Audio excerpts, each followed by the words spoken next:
what we're seeing in a lot of these areas is sort of a residual varnish. It might be a glaze layer. It's hard to say, but it's much older. And I know that for two reasons. Number one, it's darker, and its solubility is very different than, say, over here. What about this part here? That's restoration. Yeah, this is a restoration right here.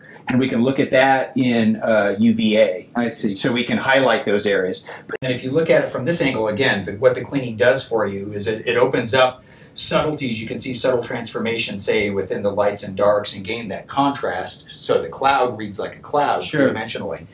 But looking at it from this oblique specular, you see how the texture in the surface is a result of the lining. Yeah, and you've got undulations that you see from the side at an angle there. But what's also very subtle is his variations of the spring green and the verdancy going on here and scored through. And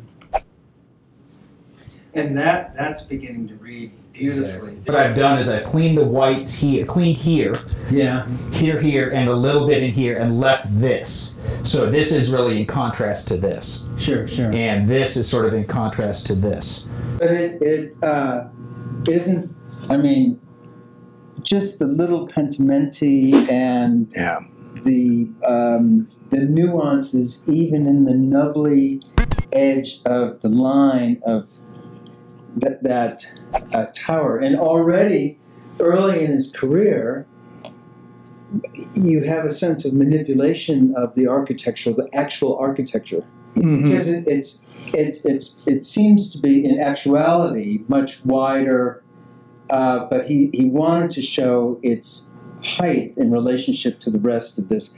And also, I mean, this looks like it's about 500 meters when it really isn't that deep. And the Palazzo Ducale over here seems much more prominent than it is in relationship to the Basilica di San Marco.